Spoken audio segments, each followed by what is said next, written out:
look, here's my stance on it.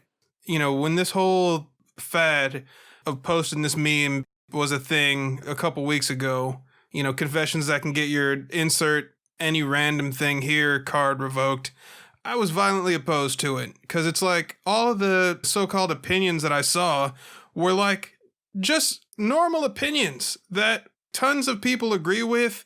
And all these people you saying this stuff, you're not the first person to say these things at all. And your opinions are not controversial in any way. And then the fact that people are posting this as if like, if I say this, if I express my opinion, I'm no longer a fan of the series or I deserve to be ridiculed because of this opinion. I think that's ridiculous. And it's bullshit is what it is. I don't have a better word for it. I could search my vocabulary. I don't feel like it because it's just stupid. Well, it's all in good fun.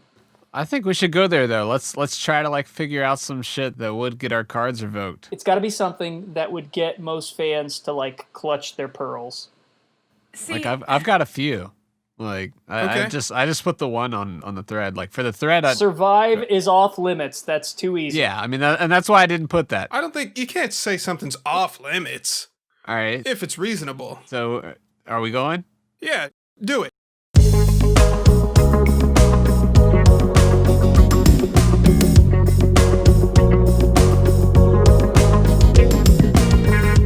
Hey, I'm Fingers. Yo, this is Vector. Hey everyone, this is Days Ahead. And I'm Nitroid. You're listening to the Kojima Frequency.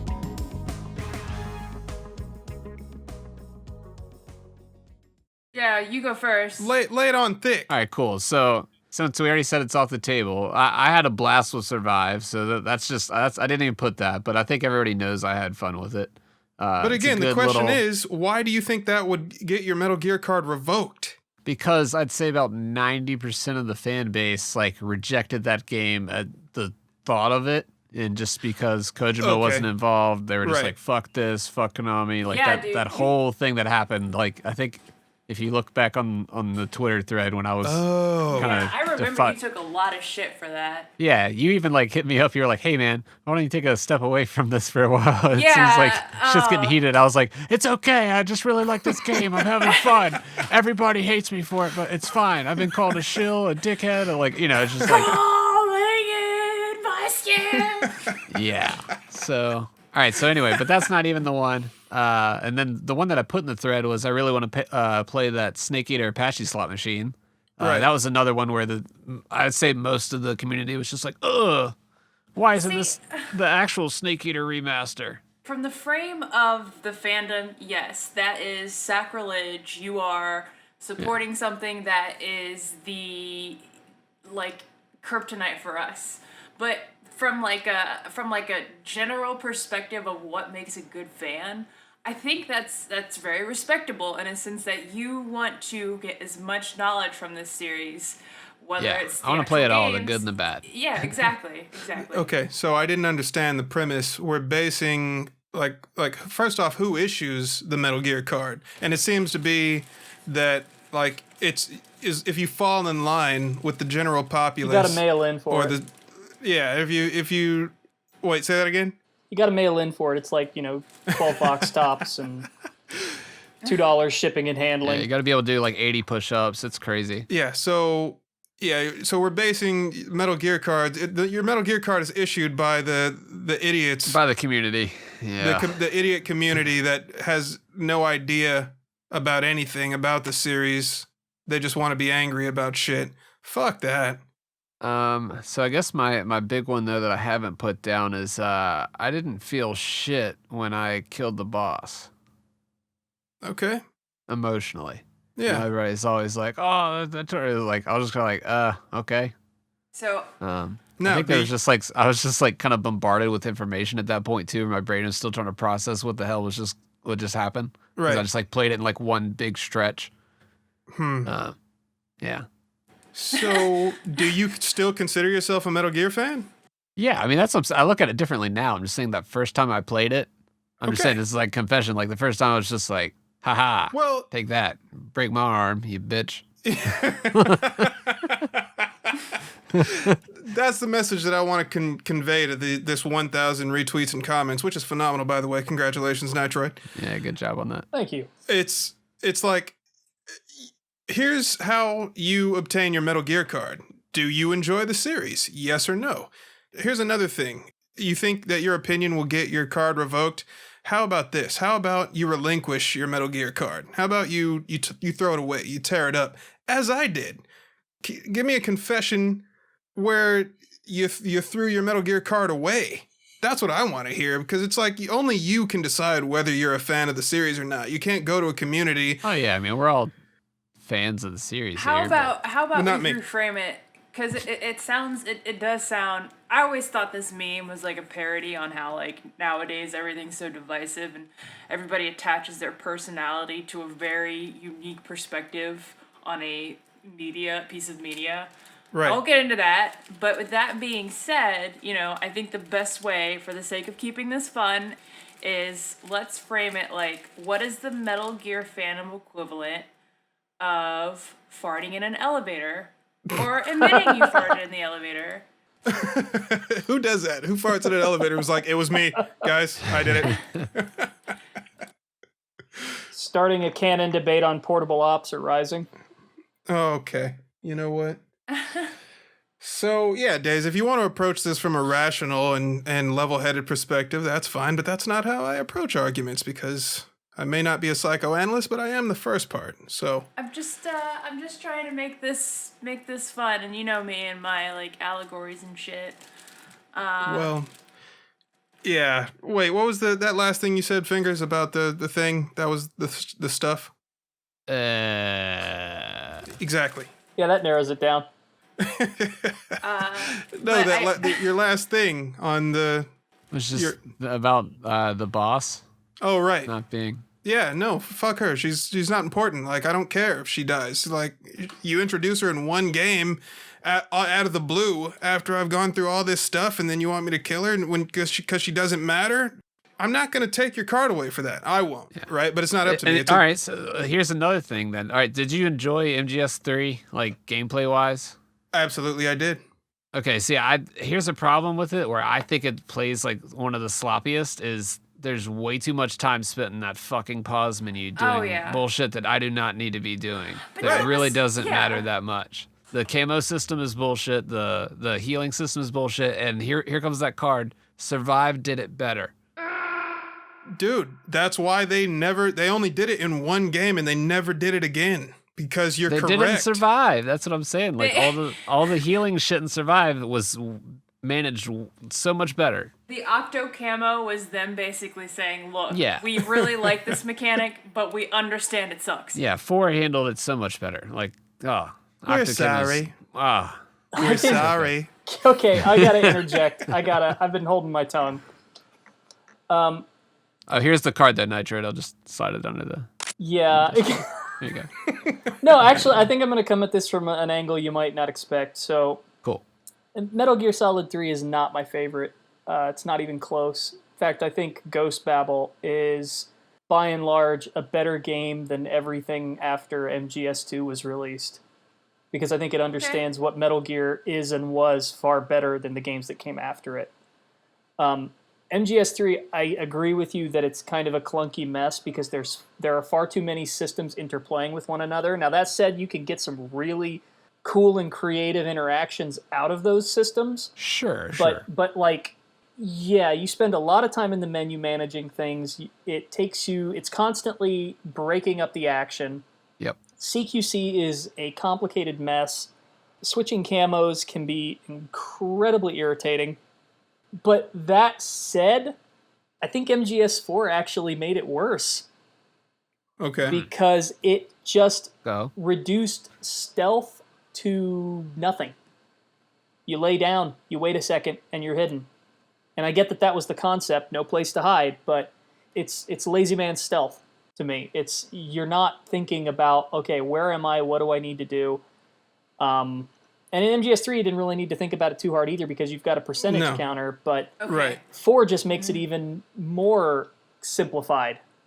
Yeah, okay. Good point. I mean, to me, it's just something that I'm going to get 90 to 95% anyway once I'm done figuring the shit out. So just save me the time for going in the menu and just make me the color of the goddamn wallpaper. Right. But that's the thing. You're not figuring anything out. You're just you're scrolling through a menu until you find the one. Looking at numbers. Yeah, but tree bark is pretty easy to pick out. I mean, you're not trying to hide. You're trying to get your number up. Yeah. And that's why I don't like it. Well, because it doesn't feel like you're actually hiding as much as you're just trying to get that number as high as possible. Yeah. Okay. However, in any other stealth game, as long as you stand still, like take Splinter Cell, for example, as long as you're in shadow, and that's just based on Thief, right? So take Thief or Splinter Cell. As long as you're in shadow and you don't move, then you're invisible. And actually, you can just move around as long as you're in shadow. And even though you have 3 glowing lights, like headlights on top of your friggin' head that you can see from a mile away, an enemy can't see you if you're in darkness. Okay, but you're still relying on parts of the environment that have been set up beforehand. Yeah, I agree. It's all an execution in a sense that you have way too much agency with Octo Camo. Yeah, good stealth, in my opinion, is stealth that requires you to use your environment creatively. And if you can just hide literally anywhere in that environment, provided that you've got an arbitrary number high enough, that's not as interesting to me. Yeah. You know, if I'm in a situation where, oh God, there's a guy coming right towards me and I've got one of 2 options, I don't know which way he's going to turn, I need to duck behind something now, that's tense to me. But if I can just lay down right in front of him and wait a second for my camo to click in and he's not going to notice me, that's like, that doesn't feel like stealth to me. Unless you're in his patrol path. Sure. Right? Okay. You still have to avoid... What if your number was smaller than his awareness number? Then he might check the area. Sorry. There's a sleep number joke in there somewhere, but I can't find it. Yeah, I mean, you're still having to avoid patrol routes and memorize patrol routes or, collect information about where guards are patrolling to avoid those areas. And I'm not saying MGS4 is a good game, but it does stealth better than 3 did because you don't interrupt the actual gameplay to look at your survival viewer, and there's no injuries. But I would argue still, to get good stealth out of Metal Gear Solid 4, you almost have to play it wrong. Okay. Because that is not a game that encourages stealth. I mean, it literally gives you points for taking out enemies. So... I take back what I said earlier. I'm going to join the bandwagon, and I'm going to be one of those idiots that issues the card. And Nitroid, yours has been officially revoked, and that's because of the Ghost Babel box puzzle. That's not that bad. Well, I don't get why. That box puzzle is like everybody reacting to the water temple, and it's not as hard as people make it out to be. But they did it when they were like 4, so it seems like a nightmare. I did it when I was 2,807. I mean, wait, what is that in dog years? I was 30. So no. It's not that hard. It wasn't that I did it when I was 4. I had me and Psych. We were looking at multiple guides trying to figure it out. Oh my God. And couldn't do it. So no. Box puzzle, hand over the card for the box puzzle. I do think it's a little ironic that you just said that the water temple's not that big of a deal, and on the same token, we were just talking about how tedious the menus in MGS3 are, because I feel like the big reason why everybody hated the water temple wasn't so much the difficulty, but the fact that like half of your actions that you need to take involve you going into the menu, just like the camo, turning on your boots, sinking down to the bottom or wherever the fuck you need to go. And it's like tomato. Okay, that's a fair critique, and I will agree that the box puzzle is tedious, but difficult. Yes. Tedious is the perfect word for it. It's not that it's difficult. Yep. It's like it's not. Yeah, I don't think tedious is the right word for me. It's not user friendly. It's like it doesn't make sense for it to be that needlessly complicated. I mean, overall, no, I enjoyed Ghost Babel at first for the first maybe 2 levels up until the first boss, and then I despised that game. But I don't if you like it, I'm not going to say like, oh, your opinion's different from mine, and that means I don't consider you an equal, and now we must do battle. I get people not liking the cardboard box puzzle, but everything else, I don't know what there is to have a problem with. Nope, sorry, gonna have to take your card again. Or like you have like a punch card, and like once you get 10 punches, then like you're excommunicated. Dude, I gotta keep on taking them. I got a stack in the closet. You do, right? So it's like, so what if your one opinion differs from the idiot community, that doesn't know shit about the series? You can more than make up for that with all the cards that you might have stored in your. Yeah, you can gain and take them away. It's kind of like marbles. Like you can just like play for other people's cards. Yeah. Can we play Metal Gear Pogs? Pogs is good. That's a better reference. Yeah. I bought a crate at Costco. Can you imagine being that kid coming in with that big ass tub of like Pogs? I'd imagine it's akin to since we're going back to MGS4 Ocelot. Once he like unlocks the guns of the Patriots, just like mowing down shit. I don't know. I didn't play Pogs. I like the way you said that. like Ocelot unlocked guns of the Patriots. Like it was his like ultimate technique. Yeah, that was like that pot of gold slammer. That was like that cheat slammer. Y'all remember that? Welcome to Pogcast. Yeah, it had like a concave bottom, and you would drop it, and it was heavy as shit, and it would like just pick up all the Pogs at once and flip them all over. Yeah, I always hated the kid who had the like metal cheat. slammers. Yeah, that was me. So I got a metal slammer. Confessions that can get your Alf Pog revoked. Anyway, back to the topic at hand. I don't know if you guys remember, but we were talking about something. I sure as hell forgot. Oh, right, Nitroid. Yeah, give me another one of your cards for all the vents that you gotta crawl through in Ghost Babel. Oh, really? Yeah. Really? Yeah, I'm taking a card for that. As opposed to every other Metal Gear with vents? Yeah, but it's not like you have to use the vents in order to get to like plant C4 on a building that has one of the corners taken off or something, and then oh my god. Yeah, no. That's randomly determined too, right? Yeah, I know. And you know how I found that out? Looking at 3 different guides and trying to help Psych do it and not being able to do it because it's randomized. Spent hours on that. So yeah, I'm taking 2 cards for that actually. I love that game.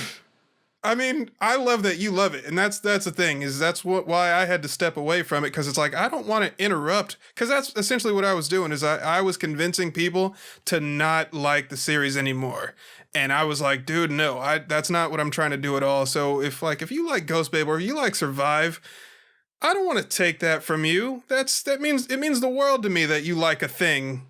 I don't have to like the thing that you like, and we can still talk about other things in the series.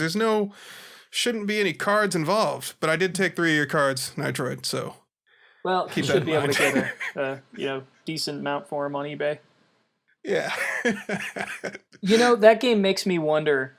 Obviously, Metal Gear 3 was Metal Gear Solid. At one point it was called Metal Gear 3. It was being made for the 3DO, but it was always kind of envisioned as a 3D game, right? Right. Mm-hmm. And then Ghost Babel comes out, and it's a 2D game. So it's like a peek into an alternate universe where Metal Gear 3 was a 2D game. Since it carries over lessons from MGS1, like how the Soliton radar behaves. It carries over some of the design sensibility, the codec. There's obvious growth from Metal Gear 2 Solid Snake. And I've always kind of wondered what Metal Gear would be like now if they made another 2D game. I kind of wish that when they had made Portable Ops, rather than kind of force in the 3D camera, they would have kept the overhead camera like MGS 1 and 2 had. That would have made the most sense. Definitely. And they probably wouldn't have had to you wouldn't have had to do the whole claw position with the PSP just to get the camera to work right. Right, so I don't know why with the mobile Metal Gear games they didn't just stick to the old camera. Maybe it's just more work. I think it was expectations from the fan base. Like they came down off of 3, which was commercially and critically the high point in the series. So everybody wanted essentially an expansion to 3. That's my guess. So and that's kind of what Portable Ops was. Yeah, it was kind of like an expansion to MGS3 in a way. Right. Okay, you want something that will get my Metal Gear card revoked. I think the 3D camera that they added in Subsistence was a bad idea. Yeah, I'm taking a card for that. Definitely. Well, let me explain why, okay? I mean, you can't unrevoke a card. But no, please go ahead. Well, just hear me out. Hear me out. Metal Gear Solid 3 was kind of when the traditional format for Metal Gear games was showing its age. Yeah. In my opinion. Okay. Because the way the environments were designed in MGS3, you didn't have a whole lot of situational awareness. No. The original release of MGS3, for people who might have started with the later version, was an overhead system like MGS1 and 2. And you could sort of pan the camera around, but it always stayed above Snake. You couldn't rotate it around. Yeah, you could do like a little wiggle in each direction. Yeah, and because of the jungle environment, it was extremely hard to kind of tell where things were at points. So you were constantly having to drop into first-person view mode and look around just to know what was ahead of you, and by the time you came back out and started moving, it might be different. Right. So it was really hard to kind of tell what was going on. That was a problem with MGS2 to a very small degree, but because of how tight the environments were and because it was inside and a little easier to kind of tell where things were, and because you had the Soliton radar, it wasn't as big of a problem. Yeah. 3 didn't have that in the same way. So their answer to this was to drop the camera down and give you that, the 3D camera that Subsistence added, where you can now move it around the character. But in the process, I feel like that broke the game. Yeah, almost like as much as almost as much as Twin Snakes did for, just Twin Snakes is way worse in that regard. Yeah. But Subsistence dropping the camera down suddenly made you able to see everything in front of you. And the environments in MGS3 were not designed with that level of situational awareness in mind. So suddenly, you went from having too much trouble to too little trouble. And this is kind of like the point where MGS very obviously needed to kind of evolve or die, in my opinion. Well, I mean, it did, which is where the camera came from. Yeah. I'm not saying that the camera in later games was a bad idea. I'm saying it wasn't good for MGS3. I think they really wanted you to rely on the like 3 different equipment things they gave you too. And I think only 2 of them are really very useful, but... So I'll take it a step further. Did you guys play the 3DS version of MGS3? Yes. Don't bring that up. That made it a lot worse because they added crouch walking and over-the-shoulder aiming on top of that 3D camera. You needed crouch walking because that game was a PowerPoint presentation, and you needed something that ran at that pace. That took it to that Twin Snakes level of broken, in my opinion. I didn't know that Snake Eater had... the first time I played through it, I didn't know that the D-pad was the like stalk walk thing. Yeah. So I just used the the analog stick the whole game. And like the second time through, I like held up. I was like, oh shit. Right. Here's a card vector. Sorry. Truth is, you don't even need it that much. You can just run up and throw someone to the ground. One thing I did like about the 3DS port, though, since you mentioned it, was it did have a 3D functionality, but then when the boss, their big boss, got shot by that grazing bullet in the eye and he lost it, the 3D no longer worked. Oh, that's fucked up. Because he no longer had depth perception. That is really clever. That's smart. I liked that they carried over the use the camera to make your own camo thing that they had for Metal Gear Solid Mobile. Oh yeah, somebody. That was kind of neat. Somebody did something obscene with that, but. Oh, absolutely. So, Daze, did you just say you liked something about the 3DS port? That's a card. Well, what can I say? Got Vector being the official card holder here for this round. Yeah, like the ref. I'll allow it. Yeah, you need a whistle. Did you ever see the concept trailer that they released for Snake Eater on 3DS? That very first video that they showed off. I think I did see that. Yeah, and that's... It was so dramatically different from the final product, it was unreal. Like, the original trailer made it look like they were remaking the game, not just porting it. Right, right. And it seemed really interesting. Yeah, well, wouldn't be the first time someone lied to our face. You know who gets the most Metal Gear cards revoked? Konami. I thought Kojima. No, he threw his in the trash. Yeah, that too. Yeah, he burned his. He keeps trying to throw them away, but people keep dropping them on his doorstep. You need to keep playing this game. He wants to just take his ball and go home. I guess his cards or his pogs. Nitrate, I'm taking another one for the inventory system in Ghost Babel. What? You're going to have to explain that one. So, the original Metal Gear and Metal Gear 2, I guess if you play the subsistence, the ports, you press the select button and you can look at your inventory and select from a menu. But in Ghost Babel, you use the D-pad to, up and down switches items, left and right switches weapons. And it's like a sequence. And the version I played it on an emulator, I'm going to be honest. So I don't know if there was a glitch. There could have been. But it's like the sequence, it seems random. Oh, and then they brought back the feature from the first two games where you have to have the card equipped in order for doors to work. The doors don't just open automatically by you having the card, like a system that makes sense. So yeah, but MGS1 had that. Yeah, and that's why they got rid of that in 2, because it was a shitty decision, especially when you got to switch Ghost Babel came out before 2. Yeah, but if you have a game that clearly demonstrates that something is ass, like I got to switch from a key card to a gas mask, and it's a bad system. And like, why couldn't they have just had you select from a grid or a Excel sheet like you do in Metal Gear 1 and 2? Can I take away one of your cards for nitpicking? Yes, absolutely. Okay. I thought nitpicking makes you more of a Metal Gear fan. At least it's not Metal Gear 1, though. Metal Gear 1, you had to have the exact card. Oh, yeah. So it wasn't even like a greater than issue. Right. It was just like, oh, you're going through a 3-door. Need that 3. Did you ever play Snake's Revenge? Because they take that to like the nth degree. Yeah. I've seen someone else play it. Yeah, it's a nightmare. You basically have to navigate a maze as a boss is chasing you. Right. Flipping through all those cards. And oh, man. Just use a guide. It's just...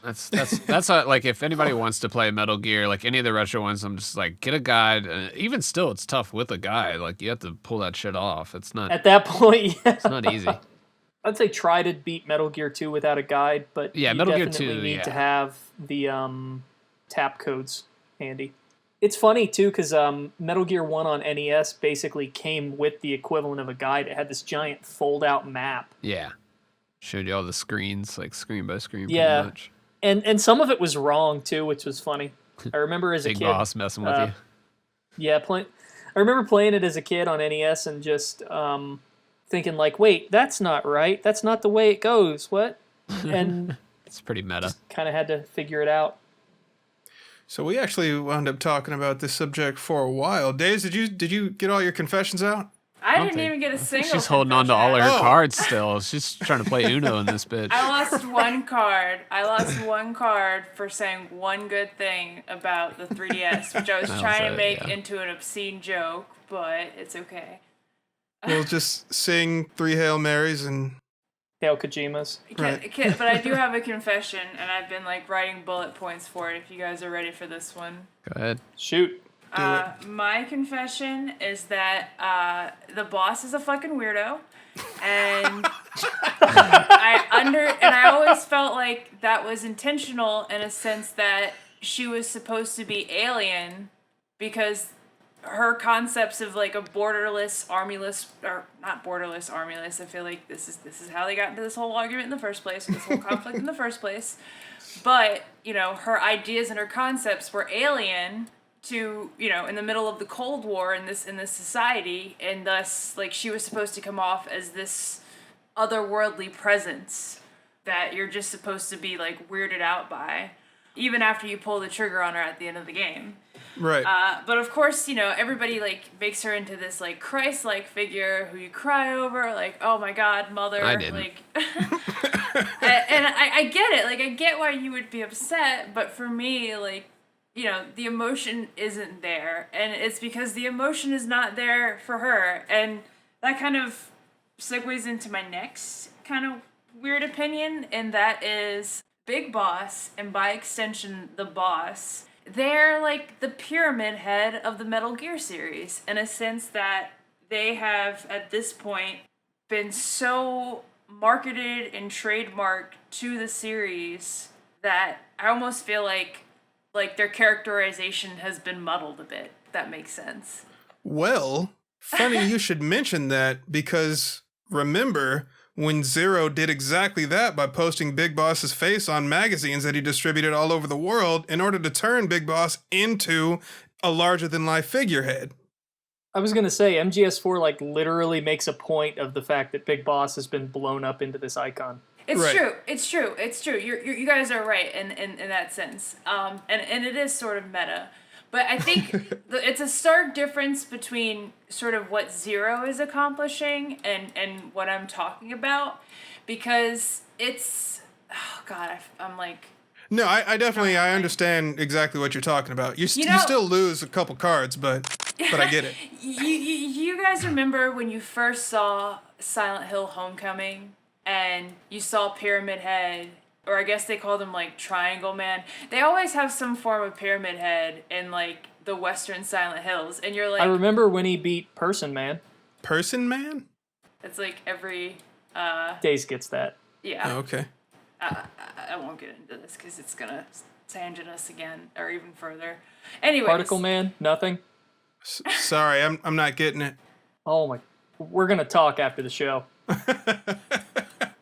Silent Hill card revoked? Music card revoked. My point is that generally Silent Hill fans have had this experience where Pyramid Head, which is supposed to be a manifestation of James Sunderland's desires in Metal in Silent Hill 2, it Right. he has this great narrative, deeper meaning behind the character, a very good characterization despite not saying anything. He speaks more with his butcher knife than he does with his actual words because he has no words. But by the time we get to Pyramid Head being featured in Dead by Daylight, which is a cool cameo, by the way, I have nothing against it, he's been so muddled by other concepts and projects that we're trying to market the series that I'm just trying to say the experience almost feels the same at this point with Big Boss. Sorry, go ahead. Can I put a fine point on what you're trying to say? Yeah, please. They took a metaphor and they turned it into a mascot. Yeah, sure. Thank you. Thank you. And that kind of overlaps or aligns my two, I guess, card-revoking opinions in a sense that I interpreted these characters in one way, but then it felt like there was such a fandom that reacted in such a more endearing or loving way that these Right. characters became, they in turn became something that weren't the original intent. See, I feel like I'm gatekeeping at this point, but yeah, that's my opinion. That's No, my you're absolutely right. Is Lori Allen on Cameo? Can we pay her like $50 to say, Snake, we live in a society? Only if she uses actual emotions. That'll be $60. 65 for feeling. Well, to your second point about Big Boss being turned into this mascot when he was initially meant to be more metaphorical, like the people that issue the so-called Metal Gear cards, they're the ones responsible for turning Big Boss into the larger-than-life icon that he became. So it's like, if you're going to play that game, if you're going to seek out and collect Metal Gear cards like it's a badge of honor, then you're fighting an uphill battle. It's a Sisyphean task. To be honest, I don't think anyone was really taking that thread seriously. I think it's just... Oh all yeah, in good no, fun. the cards, that's just us kind of like admitting silly shit. I think that's kind of where everybody was pretty much coming from. Nah, dude, I really think that lady is a weirdo. Yeah, I mean, fuck the menu system in MGS3 for sure. But Well, I mean, I get that, right? But a lot of these opinions I'm seeing on the thread here, and you should probably include a link to the thread somewhere so people afterwards can see. A lot of these opinions, they seem like they're designed specifically to be controversial and to incite anger among the general Metal Gear community. There were a couple of them.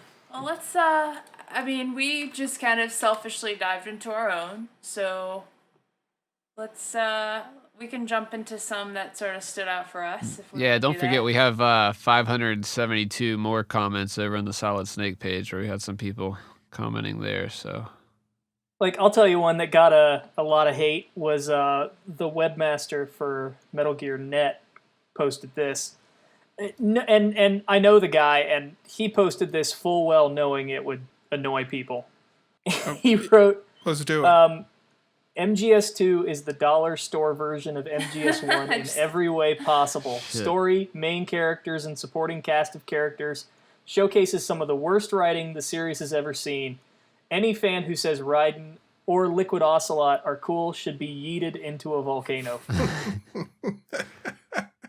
Well, so here we go again, right? Because wasn't that the entire point of MGS2? And that's what that's why he did it. He knew.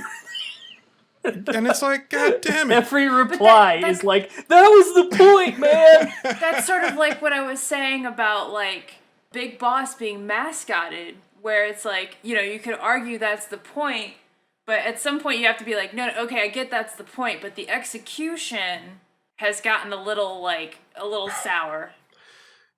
Dude, you know what that is? That's a Metal Gear trap card. By trying to revoke his card, you yourself get your own card revoked. This is becoming like 4D chess. Yeah. Right. It's like, by trying to revoke someone else's card, you lose by claiming someone else's card. So I feel like I've lost the most cards this session. This one stood out for me. Oh my god, is this from... Hold on. I'm swimming in my cards like Scrooge McDuck. So this is from Three Dog, who I'm a big fan of. He also does some of those in-depth story runs. He might have been the guy, actually, Vector. He might have been the guy that you were like, I turned on this stream for Metal Gear, and this guy was talking about the codec menu looking like a gun. Like, oh man, I'm pretty sure that was Three Dog. Oh yeah, I know Three Dog. Yeah. Yeah, but he's a good guy. He wrote this one, and it's it also got some attention. Metal Gear Solid 1's ending is saccharine, cringeworthy, and kind of awful. It's sincere and completes the arcs of the characters in a way that makes sense. I appreciate it on one level, but the dialogue and music is so incredibly corny. I'm kind of like reading this in his voice too, so it's funny. 2's ending isn't too far behind it. Yeah, I don't think that's card revoking, but I personally love Schlock. Yeah, me too. I'm taking a card for him using the word saccharine unironically. Here's one. Somebody said, in some ways, I prefer Sutherland's voice acting over Haters. I completely agree with that. In some ways. Yes, I think for how it was used, it was a good choice. He needed way more lines. And that was the second part of it. It says, and it's a shame that a lot of his dialogue was cut in the Phantom Pain. I didn't even know it was cut. I thought it was designed around him just sitting there silently while... There was a bunch of just stuff that they recorded that didn't end up in the game. There's like it's a YouTube video, I think. Yeah. I've heard a lot of it, but it still wasn't enough. Yeah, I really did enjoy it, but I mean to kind of say like to replace Hater as like imagine the like way Sutherland. It was handled, right? No, that was despicable, but I liked the idea of Sutherland playing Big Boss and then Snake being someone else. Like that only makes sense, you know what I mean? Yeah. A lot of people would revoke a card for that, but I did enjoy Sutherland's performance when he did speak. Future of Sound had one that hurt me pretty deep. Okay, do it. The last 3 MGS games, meaning 4, Peace Walker, and 5, are as good or even better than the first 3. Card. Okay. That just hand it. 3 cards for that one. I am officially granting a card. You're handing one back. No, I'm granting a card to this person I see who says I have a crush on Fat Man. Okay. Oh, it's cute. That shows dedication. He has beautiful hands. Yeah. We can So- find you a nice, bougie, fat gentleman in New York City with a New York accent, just for Loves your wine. dedication. Loves wine. Great sense of fashion. Gives himself manicures. Right. Loves roller skating. He'll be explosive, but not in the way you think. Oh. Damn, this person said they used auto fire and Ocelot never knew. That's pretty good. Yeah. Hey, you get a card for that. Good job. Here's your official Metal Gear card for Ocelot not finding out you cheated. That's because you're like, if you're cheating the cheater, I mean, what's more Metal Gear than that? Here's one I resonate with. All the best Metal Gears are the spin-offs. Ooh, I Damn. like that too. Yeah. Yeah. Okay. I love me some Metal Gear Acid. I'll donate a card to that. Yeah. What has this become? What has this become? We're doling out judgment on the internet. The best way to bury a meme is to overthink it. Yeah. Oh, Huey did nothing wrong. That doesn't count. There, yeah, that's a bait card. That's Yeah. You lose it's- a card for using a cliche. yeah. You placed a card face down in defense mode. Come with something stronger, please. There was one dude who was like, I don't have any cards because I never played Metal Gear Acid. You have negative cards. I'm taking a card for that. That's a dad joke. Get out of here. This person said, I never cared about the stealth aspect and play every game as loud and not stealthy as possible. He just goes down the Sorrow River, just like giving everybody the finger. Just plays like an action game. It's great. Tactilist says, I think that Raiden becoming a cyborg is a travesty and think he should have never become a cyborg ninja. Agree. Hard agree. Yeah, no, it didn't make sense for him to become a robot. So I enjoyed it. It did in the context of him being a stand-in for Gray Fox, which is kind of Metal Right. Gear. Yeah, it Solid wasn't 4's really whole by shtick. choice, was it? No, it wasn't, but it's still like from a narrative standpoint, it's like, why does he need to be a robot? I didn't think that like tracked for his character, especially after 2. I don't know. But he, you know, Tactilist also says that he loves MGR, and I do too. It's my favorite, and I think a lot of people will say like unless 3 is your favorite, then you know, revoke, card revoked. I see a lot of people dropping the Twin Snakes is better than MGS1 line here. I'm giving a card to that. I give him Really? a card. Yeah, I'm giving him a card. Really? You get a card from Okay. me. I liked the some of the Psycho Mantis shit a little bit more. Like, not, I've in a previous episode, I've gone off about why I didn't like it, but I did like some of that. That's the only thing. How do you remake it on a better system with worse art direction, worse music, terrible mechanics, and yet you base it on like MGS2, which was praised for its mechanics. Right. Like you had all the pieces there. You Yes. just needed to put them together in the right way, and you didn't. Now, to be fair, the game was made in like a year. Right. But man, it's such a broken mess.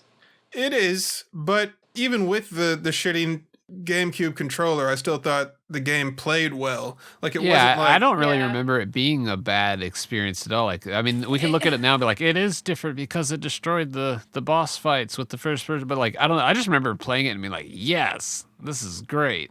I don't want to say it's a bad experience because I did definitely play through it myself. Not to the extent of Metal Gear Solid 1.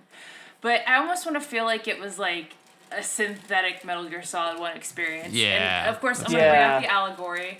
It's like getting like a fresh fruit smoothie compared to like a smoothie that's made with like a powder.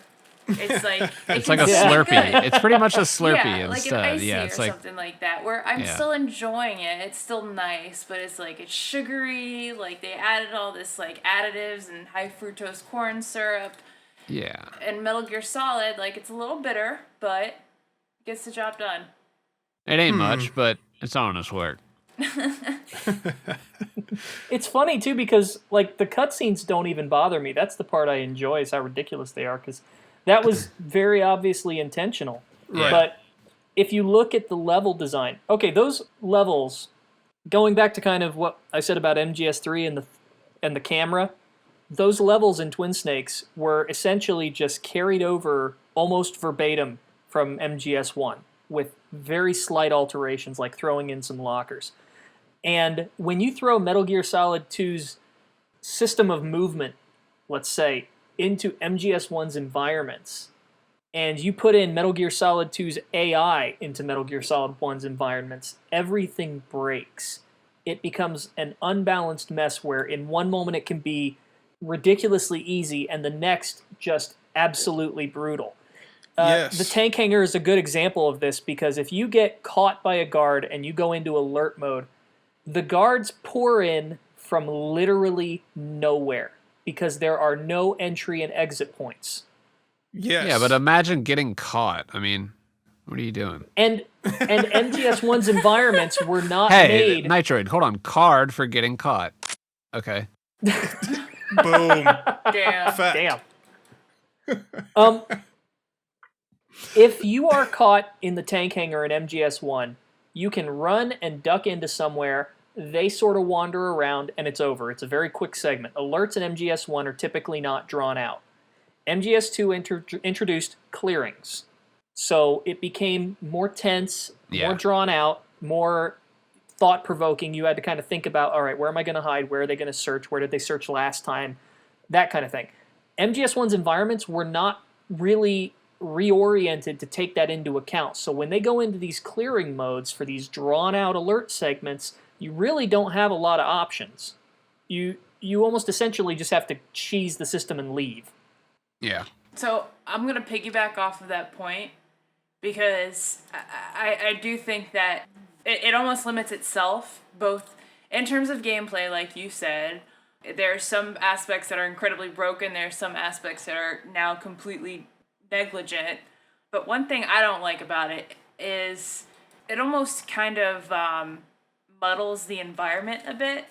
And we talked about this offline when you were making that thread. And if anybody hasn't seen it, go to Nitro's Twitter and take a look, where we were discussing like certain elements of Shadow Moses in the original Metal Gear Solid that because of their technical limitations, it really added to that industrial, cold atmosphere of Shadow Moses. I think the example I used is if you go into an elevator, there's not necessarily a ceiling.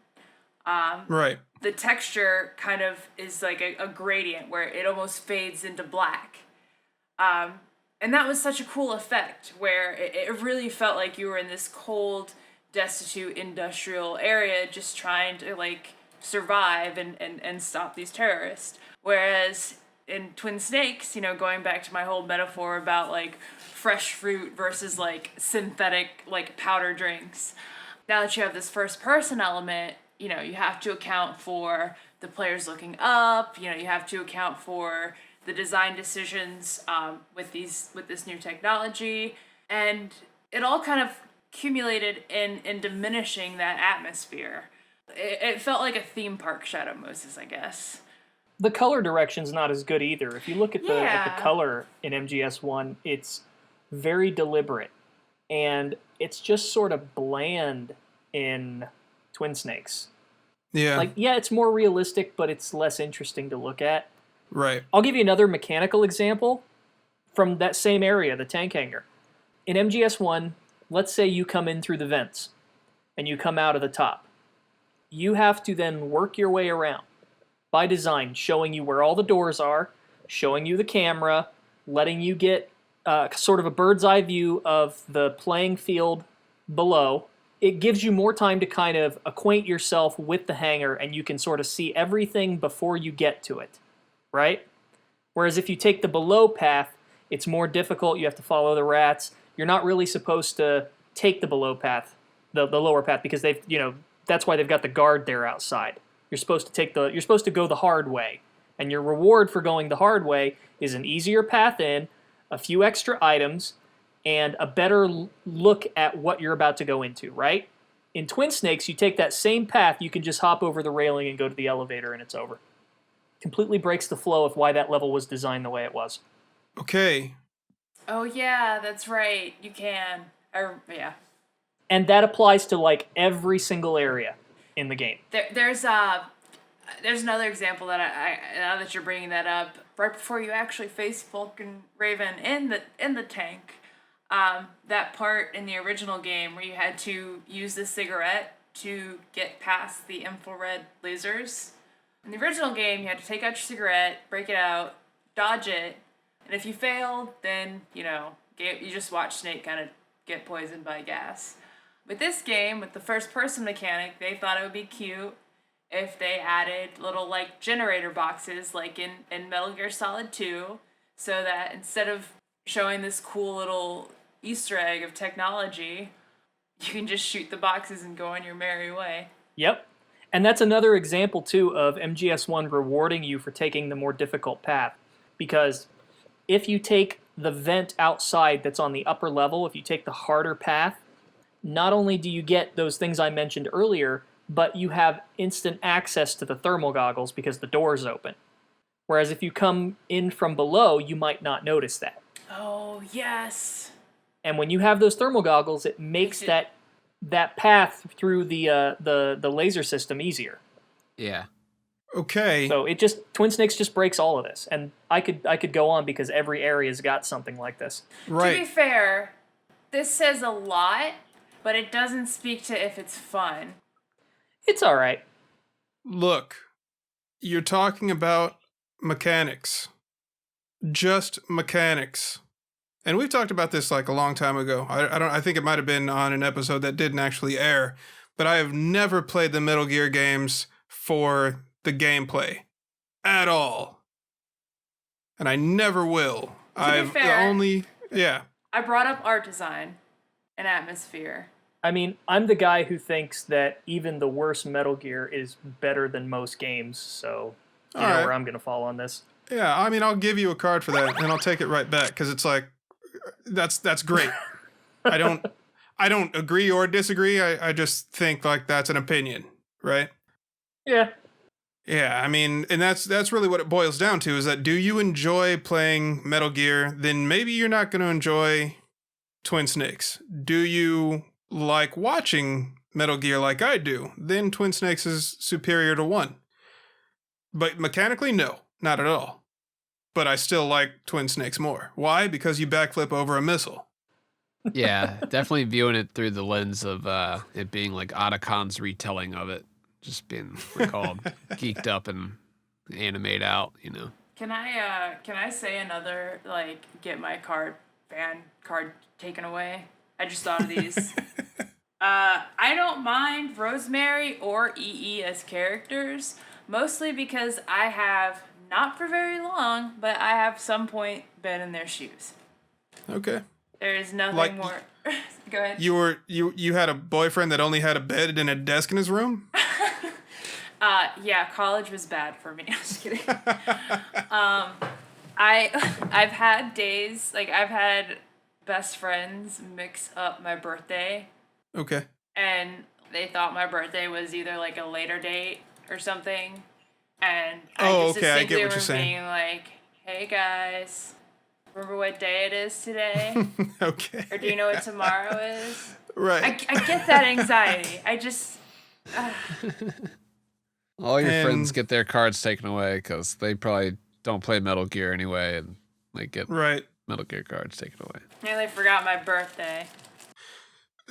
So where does the EE thing come in? I guess the EE thing comes in from wearing lacquered chopsticks. Yeah, they're big in Europe and Asia. Feeling like the tag along, but also sort of like dead weight. I don't know. Not being able to swim. This is me getting into my own insecurities at this point, but that's my other getting my card taken away. Is I get Rose. Learn to swim, Days. It could save your life. Thank you. I'm taking away a card for not knowing how to swim. Okay, that's I'm fair. kidding. No, but at this point, we're just playing 52 pickup.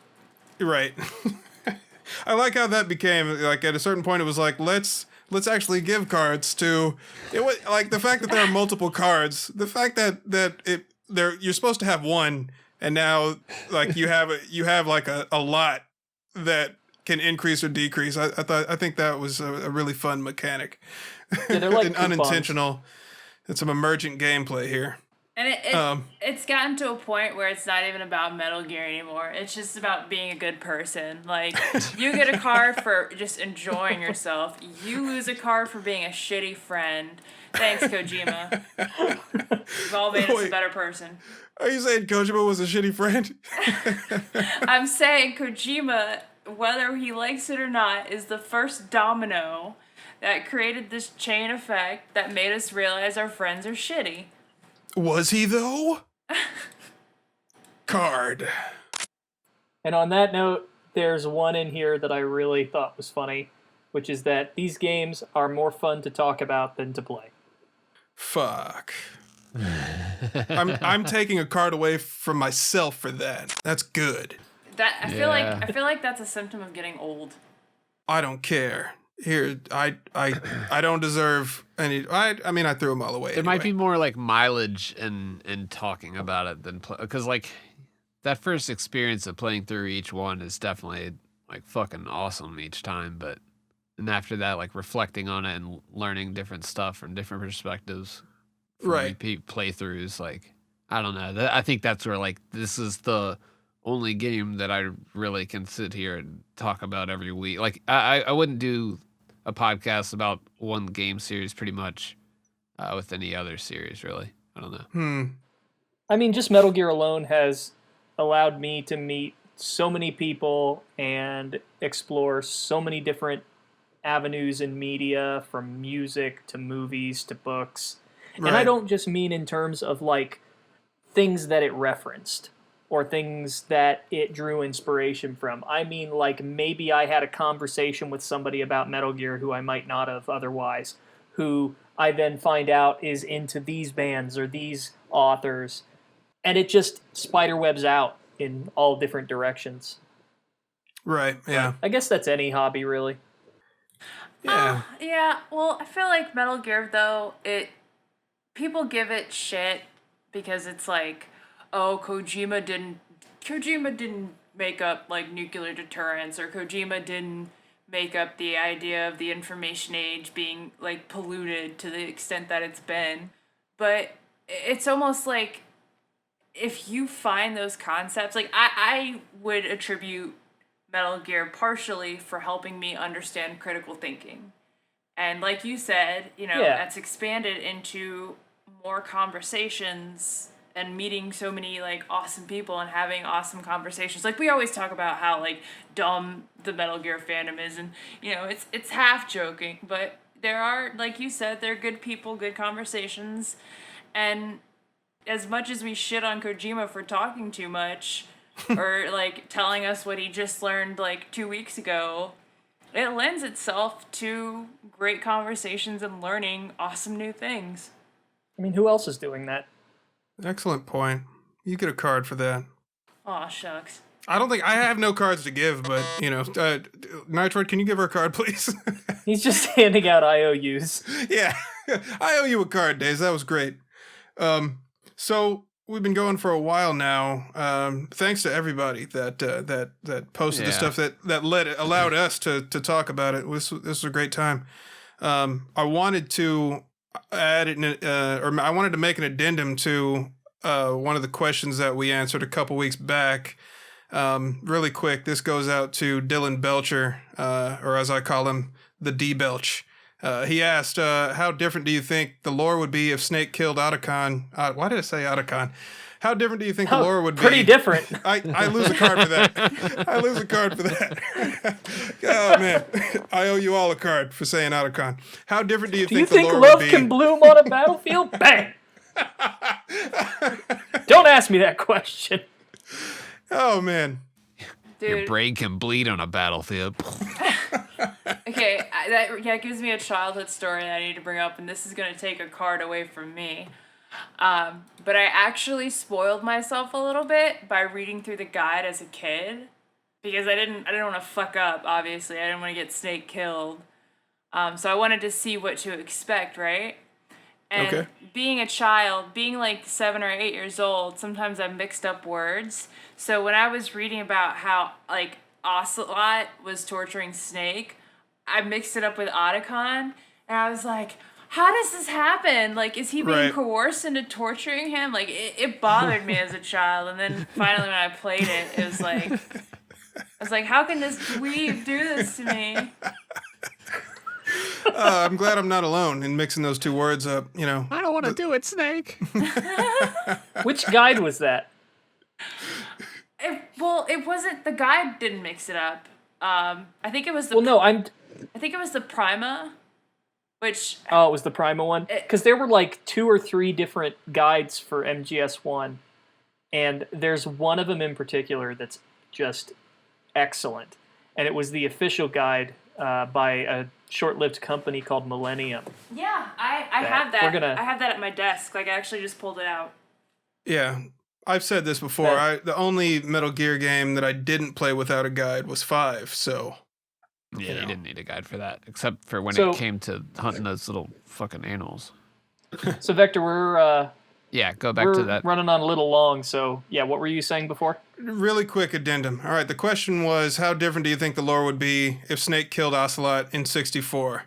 We spoke for a while on this. I thought about it a little more, and as we all know, the series would end if Ocelot dies in 64. But what if Ocelot killed Snake in 64?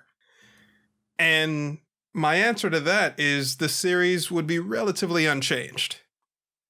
It would become a visual novel. And it would just be you as Ocelot manipulating shit behind the scenes. I mean, who knows? But, just keep that in mind, and maybe think about that, listeners and viewers, why you think that might be. But as far as I'm concerned, from what I've seen, if Big Boss dies in 64, or if he never becomes Big Boss because he's dead, everything that happened after that, I think would still happen in some capacity, leading up to Ocelot's death in 2014. That's all I wanted to say. He's been dead for 6 years. There wouldn't be any clones made at that point, right? Nope, no clones, because, Big Boss is dead. Yeah, that's what I'm saying. So, I don't know. Things might be a little different. So, look, if you want us the ultimate goal, detail. the ultimate goal, I think, will end up, like you said, kind of. They're gonna do what they want. Nobody's gonna stop them from doing what they want. You can't take away Ocelot's card. Yeah. He's got them all. Yeah. So, that's just a little thought experiment I wanted to throw out into the universe. If you can even call it that. I mean, it might not even be worth talking about. But if you want us to go into detail, let us know. And with that... Don't forget your friends' birthdays, kids.